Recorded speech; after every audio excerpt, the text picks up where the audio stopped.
அதிதி, நமக்கு முக்கியமான வேலை வந்துவிட்டது. என்ன குருவே, ஏதாவது பிரச்சனையா? பிரச்சனை நமக்கில்லை, வேலுவுக்குத்தான்.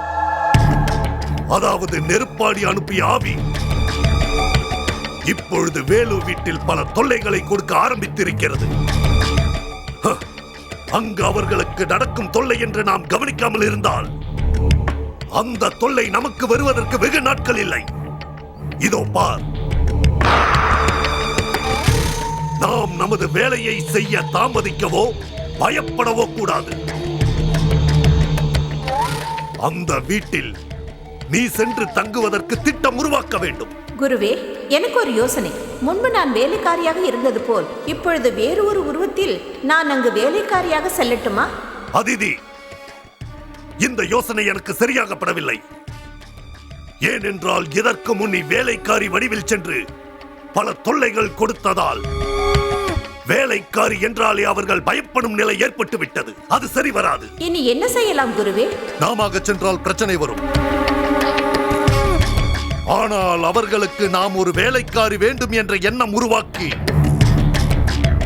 பிறகு வேறொரு உருவில் நீ வேலைக்காரியாக சென்றால் நிச்சயமாக வெற்றி கிடைக்கும். அந்த நாள் வரும் வரை நாம் காத்திருக்காமல் நாமே அப்படி ஒரு நிலைமையை உருவாக்கிடலாம். அதற்கு நான் ஏதாவது வழி செய்கிறேன்.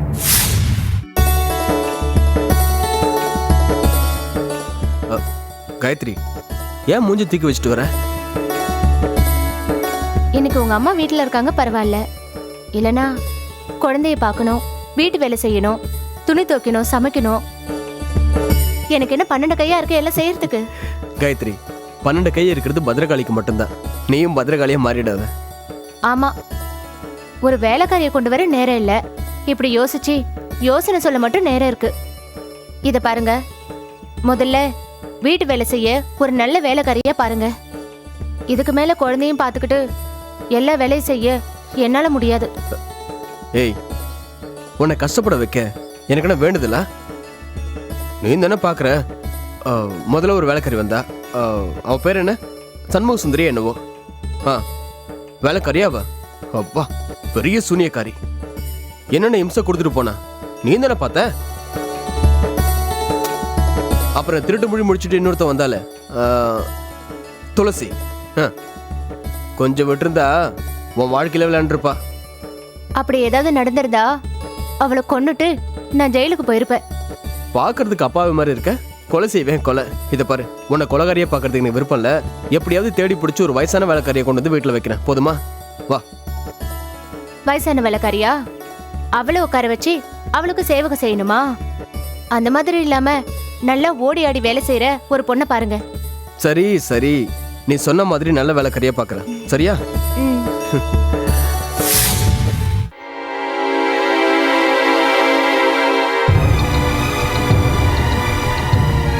என்ன வக்கீல் சார், என்ன யோசிச்சுட்டே இருக்கீங்க? நீங்க சொல்ற விஷயங்களை பார்க்கும் போதும் அவர் பொண்ணு இப்ப இருக்கிற நிலைமையை கேட்கும் போதும் அவங்க சைட்ல கேஸ் இப்ப ரொம்ப ஸ்ட்ராங்கா இருக்கே. யோ, லைட்டா இருக்கா ஸ்ட்ராங்கா இருக்கான்னு ஒண்ணு கேட்கல. இந்த கேஸ்ல அவளை மட்டம் தட்டிட்டு எனக்கு சாதகமா பண்ண முடியுமா இல்லையான்னு சொல்லு. சார், அப்படி செய்ய முடியாது சார். இப்ப இல்ல, எந்த காலத்திலயும் அப்படி செய்ய முடியாது சார். ஏன்னா தாத்தா சொத்துல பங்கு கேட்க பேரனுக்கோ பேத்திக்கோ உரிமை இருக்கு சார். அதோட உங்களுக்கு ஆம்பளை புள்ள இல்லாததுனால உங்க சொத்து கொஞ்சம் கொஞ்சமா இல்ல 190% உங்க பொண்ணுக்கு போக வாய்ப்பு இருக்கு. ஏண்டா கால, இவரு நமக்கு வந்த வக்கீலா இல்ல வேலு அனுப்புன முட்டாள் வக்கீலா? என்னடா பேசுறான் அந்த ஆளு? இங்க பாருங்க, நீங்க ஏதோ பெரிய மனுஷங்கிறதுனால இவ்வளவு நேரம் மரியாதை கொடுத்து பேசிட்டு இருக்கேன். இல்லனா என்னடா பண்ணுவேன்? கால, என்னையா அவர் பேசுறாரு? ஏதோ படிக்காத தோட்டக்காரங்கிட்ட பேசுற மாதிரி. வேணையா, உங்க விவகாரமே வேணையா. ஐயா, வக்கீலையா கொஞ்சம் இருங்க. அவரை பத்தி உங்களுக்கு தெரியல, கொஞ்சம் பொறுமையா இருங்க. கொஞ்சம் பொறுமையா இருங்க ஐயா. என்னையா நீங்க, அவர் என்ன சொத்தை அவர் வீட்டுக்கு எடுத்து போறதா சொல்றாரு? ஏதோ சிக்கலை சொல்றாரு சட்டத்துல இருக்கிறத. ஏண்டா, நானே எரிஞ்சுக்கிட்டு இருக்கேன், தண்ணியை ஊத்தி அணைக்காம எண்ணெயை ஊத்திலாம் எரிய வைக்கிறாரு. அண்ணா, என்னென்ன விவரம் புரியாம பேசுறீங்க? சார், நீங்க உட்காருங்க சார், ப்ளீஸ் உட்காருங்க. இங்க பாருங்க வக்கீல் சார், நம்ம கையில இருக்கிற நிலம் சட்டப்படி யார் கையிலயும் போகாம இருக்க என்ன பண்ணலாம்னு சொல்லுங்க. சட்டப்படி இந்த நிலம் யார் கைக்கும் போகாம இருக்கணும்னா அதுக்கு ஒரு வழி இருக்கு. இத முதல்ல சொல்லாம 100க்கு 10 கிடைக்கும் 90 போயிடும்னு கணக்கு வாத்தியார் மாதிரி சொல்லிட்டு இருந்தா எப்பவுமே எந்த வக்கீலுமே இருக்கிற பிரச்சனையெல்லாம் எடுத்து சொல்லி அந்த பிரச்சனையெல்லாம் எப்படி நமக்கு சாதகமாக்கிக்கணும் அப்படின்னு யோசிக்கிறது தானே வக்கீலோட வேலை. சரி சரி வளவளன்னு பேசாம விஷயத்துக்கு வாங்க. அவங்க போட்டிருக்கிற கேஸுக்கு பதில் கேஸா நாமளும் ஒரு கேஸ போட்டு அந்த கேஸ எத்தனை வருஷத்துக்கு வேணாலும் இழுத்து அடிக்கலாம். அதை என்னால செய்ய முடியும்.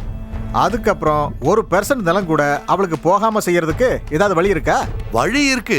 அதுக்கு நீங்க உடனே கல்யாணம் பண்ணிக்கணும். அது மட்டும் இல்லைங்க, அதை விட முக்கியமான விஷயம் உடனே குழந்தையும் பெத்துக்கணும். ஒரு குழந்தை இல்லைங்க, 4 குழந்தைகளை பெத்துக்கணும். வக்கீலையா, கல்யாணம் பண்ணிக்கணும்னு சொன்னீங்க, அது முடியும். ஒரு குழந்தைய பெத்துக்கணும்னு சொன்னீங்க, அது முடியும். ஆனா 4 குழந்தைய பெத்துக்கணும்னு சொல்றீங்களே, அதுவும் இந்த வயசுல எப்படிங்க முடியும்? காளையா, என்னன்னா வயசானவனு நினைச்சியா? உடனே பொண்ணை பாடுறா. இந்த கேஸ் முடியறதுக்குள்ள எத்தனை குழந்தைகளை பெத்து போடுறான்னு பாரு. ஐயோ ஐயா, நான் அந்த அர்த்தத்தை சொல்ல வரல.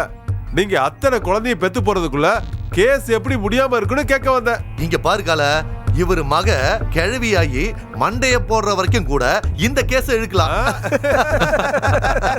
அப்படி சொல்லுங்க. காளையா, ஒரு 20,000 ரூபாய் வக்கீல கொடுத்துரு. அப்படியே என் கல்யாண விஷயத்தை பத்தியும் பேசு. என் எதிரிகளுக்கு நான் யாருன்னு காட்டுறேன்.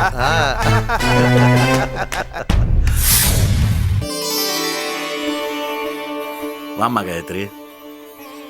என்னம்மா நீ மட்டும் தனியா வந்திருக்க? ஏன் வேலு வரலையா? இல்ல பூசாரி ஐயா, அத்தை வீட்டுல குழந்தைய பார்த்துட்டு இருக்காங்க. அவர் தோட்டத்துக்கு போறேன்னு போயிருக்காரு. அதனாலதான் நான் மட்டும் வந்திருக்கேன். வேலு, உன் கஷ்டத்தை பார்த்து என்னை பார்க்கும்போதெல்லாம் ஏதாவது வேலைக்காரி இருந்தா சொல்லுங்க. பாவம் காயத்ரி வீட்டில் எல்லா வேலையும் பார்த்துட்டு குழந்தையும் பார்த்துட்டு ரொம்ப அவஸ்தைப்படுறா அப்படின்னு கவலையோட சொல்லுவாரு. பூசாரி ஐயா, இந்த வேலைக்காரி விஷயம் ஊரு புறாவும் பரவி போச்சு. பாக்குறவங்க எல்லாம் உன் புருஷன் உனக்கு வேலைக்காரி வேணும்னு சொன்னாருன்னு சொல்றாங்க. வேலுவுக்கு எப்பவுமே உன் மேல ரொம்ப பிரியம்மா. அதனால தான் பொண்டாட்டி ரொம்ப கஷ்டப்படுறாளேன்னு அவரும் கஷ்டப்படுறாரு. பூசாரி ஐயா, நீங்க தீபாராதனை காட்டுங்க.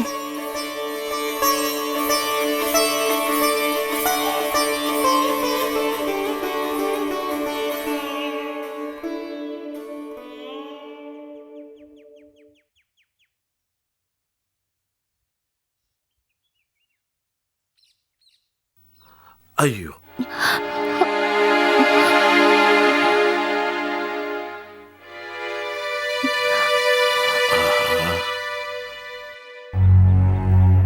என்னம்மா தாயே, என்ன இது? ஏன் இந்த விளையாட்டு? உன் விளையாட்டு எப்போதும் நல்லதுக்கு தான் இருக்கும். வேற எதுக்கும் யாரையும் தண்டிச்சிடாத தாயே.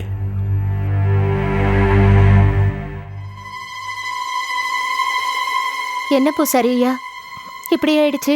அவ விளையாட்டு யாருக்குமா புரியும்? அவ என்ன நினைக்கிறான்னு யாருக்கு தெரியும்? ஆனா இப்படி நடக்குதுன்னா ஏதோ கெடுதல் நடக்க போகுதுங்கிறதுக்கு அறிகுறி தான் இது.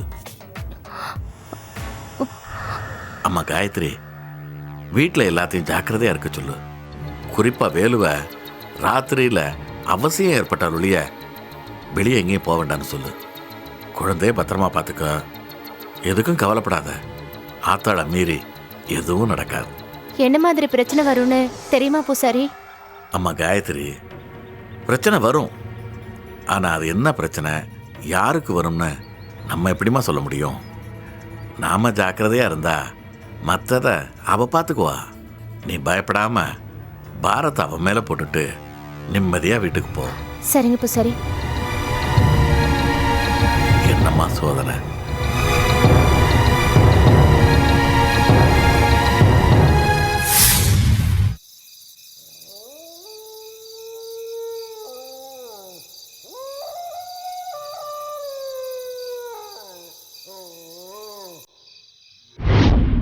சிவகாமி, சிவகாமி,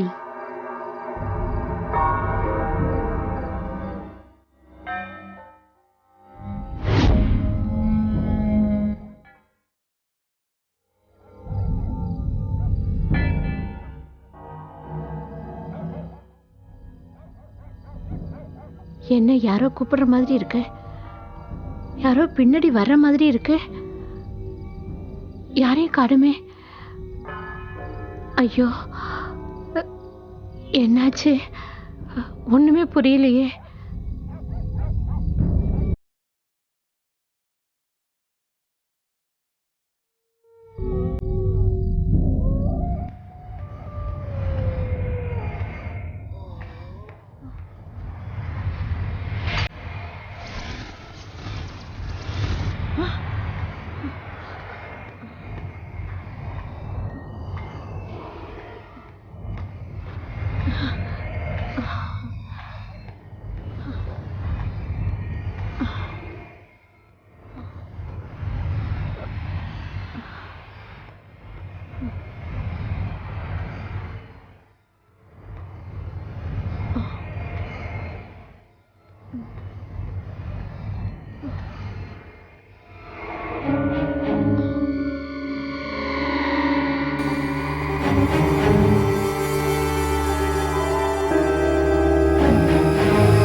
ஐயோ அத்தை, என்ன பண்றீங்க?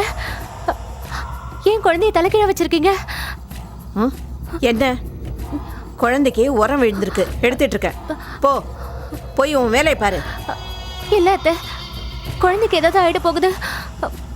எல்லாம் எனக்கு தெரியும். போ, போய் உன் வேலையை பாரு.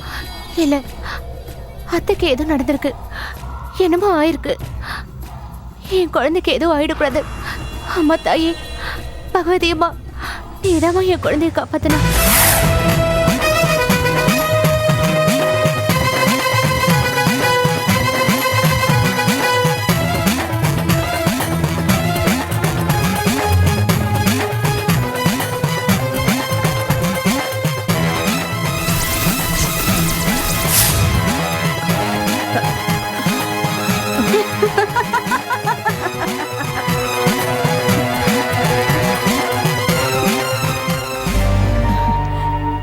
என்னம்மா காயத்ரி, ஏன் ஒரு மாதிரி பாக்குற?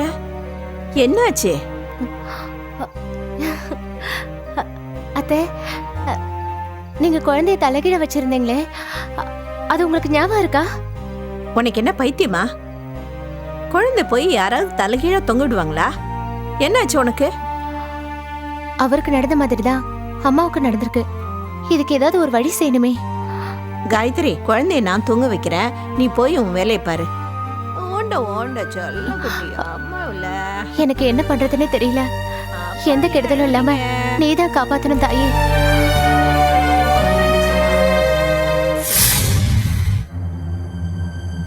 காலையில நடந்த விஷயத்த இவர்கிட்ட சொல்லலான்னா இவர் ஏதோ பலமா யோசிச்சுட்டு இருக்காரு. ஒருவேளை அம்மா சொல்லிருப்பாங்களோ? பூசாரி சொன்ன விஷயத்த நாம காயத்ரி கிட்ட சொன்னா அவ பயந்து அம்மா கிட்ட சொல்லி அம்மாவும் பயந்து சொல்லலாமா வேண்டாமா? என்ன பலமா யோசிச்சுட்டு இருக்கீங்க? நீ தான் யோசிச்சுட்டு இருந்த. சரி, விஷயத்த நீங்க சொல்றீங்களா, நான் சொல்லட்டுமா? நானே சொல்றேன். வேணாம், நானே சொல்றேன். நேத்து ராத்திரி நீங்க வரீங்களான்னு போய் வாசல்ல பார்த்துட்டு உள்ள வந்தா உங்க அம்மா குழந்தைய தலைகீழா பிடிச்சி ஆட்டிட்டு இருந்தாங்க. ஐயோ, அப்புறம் என்னாச்சு? நான் போய் தடுத்தேன். ஆனா உங்க அம்மா என்ன முறைச்சு பார்த்தாங்க பாருங்க. நானே பயந்துட்டேன். உடனே எனக்கு நீங்களும் தூக்கத்துல யாரோ கூப்பிட்ட மாதிரி இருந்துச்சுன்னு மாடிக்கு போனீங்களே, அது மாதிரி தான் இருக்கும்னு நினைச்சு அம்மனை வேண்டினேன். உடனே அந்த கெட்ட சக்தி உங்க அம்மா உடம்புல இருந்து போயிடுச்சுங்க. அப்புறம் தான் எனக்கு நிம்மதியாச்சு. குழந்தைக்கு ஒன்றும் ஆகலையே? இல்ல, அதுக்கப்புறமா நிம்மதியா தூங்கினான். அப்ப நடந்தது எதுவுமே அம்மாவுக்கு தெரியவே இல்லையா? தெரியல. கேட்டா என்னடி உளற, நான் எதுக்கு குழந்தைய தலைகீழா பிடிக்க போறேன், என்ன ஏதாவது கனவு கண்டியான்னு என்னை பார்த்து சிரிச்சாங்க தெரியுமா? அப்போ பூசாரி சொன்னது உண்மையாயிடுச்சு. என்னங்க பூசாரி என்ன சொன்னாரு? குழந்தை வளர வளர பல பிரச்சனைகள் வருமா, அப்படி வரப்போற பிரச்சனைகள்ல இதுதான் முதல் பிரச்சனைன்னு சொன்னாரு. அதுக்கு எதுவும் பரிகாரம் இல்லையா? கவலைப்படாதீங்க, பெரிய விபரீதம் எதுவும் ஆகாது, போக போக எல்லாம் சரியாயிடுன்னு சொன்னாரு. சரி வா.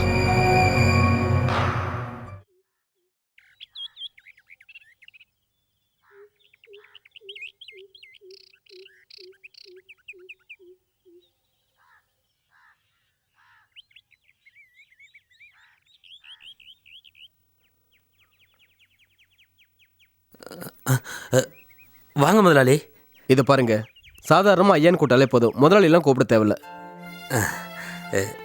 தம்பி, உங்களுக்கு ரொம்ப பெரிய மனசு தம்பி. வீட்டில் நிறைய வேலை இருக்கு. பாவம் வேலைக்காரி இல்லாமல் அம்மாவும் காயத்ரியும் ரொம்ப சிரமப்படுறாங்க. உங்களுக்கு யாராவது தெரிஞ்சவங்க இருந்தால் சொல்லுங்களேன். வந்துட்டான் என் வழிக்கு. இன்னும் சொல்ல போனா என் வலையிலே விழுந்துட்டான். ஆமாம், இவங்க யாரு? இது பேர் அண்ணன். எனக்கு தூரத்து சொந்தம் தான். ஓஹோ. இவளை வீட்டு வேலைக்கு அனுப்பலான்னு தான் பார்த்துக்கிட்டு இருக்கோம். ஆனா இவளுக்கு தான் அதுல இஷ்டமே இல்லை. ஏன்? இல்லைங்கய்யா, பெரிய பணக்காரங்க வீட்டுக்கெல்லாம் போனா தொட்டு பார்க்கறது கெள்ளி பார்க்கறதுன்னு செய்வாங்க. அதெல்லாம் எனக்கு பிடிக்காது. எல்லா வீட்லயும் இந்த மாதிரி நடக்காதுல்ல. அட என்னம்மா நீ ஐயா கிட்ட போய் தப்பா பேசிட்டு இருக்க? ஐயோ, நான் அவரை சொல்லல. ஐயா, நீங்க ஒன்றும் தப்பா எடுத்துக்காதீங்க. இல்ல, நான் தப்பா நினைக்கல.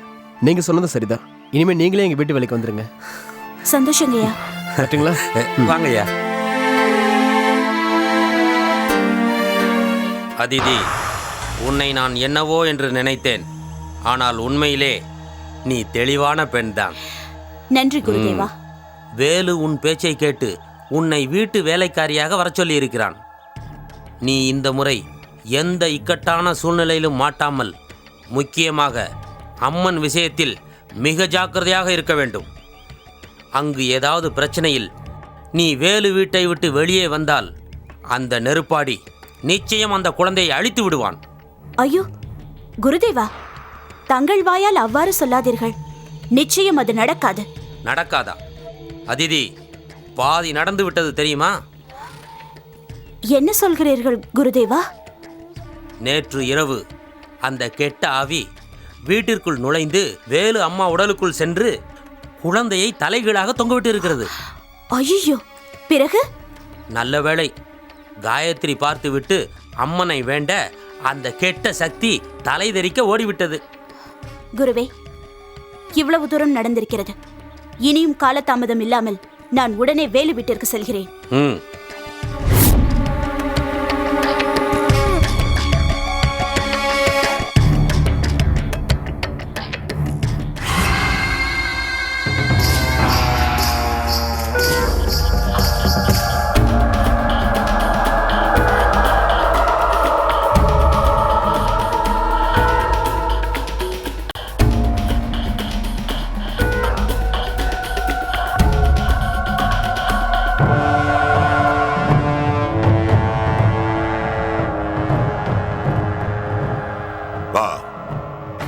என்னால உயிர் பெற்று மறுபிறவி எடுத்த ஆவியே, நான் கூப்பிடுறது உன் காதுல வேலையா? திலோத்தம ஆவியே வா, நான் உன் கூட பேசணும். வா. என்ன நெருப்பாடி, ஏன் என்னை அழைத்தாய்? உனக்கு என்ன வேண்டும்? உன்னால் உதவி பெற்றதால் நீ அழைக்கும் போதெல்லாம் நான் வர வேண்டுமா? ஏன் வர வேண்டும்? எதற்காக வர வேண்டும்? என்ன உன் திட்டம்? என்ன திலோத்தமா, என்ன இது? நான் உன்னை கூப்பிட்டதுக்காக இப்படி அடுக்கடுக்கா கேள்வி கேட்கிறியே. இப்படி கேள்வி கேட்டா நான் எப்படி பதில் சொல்ல முடியும்? சரி சொல், எதற்காக என்னை அழைத்தாய்?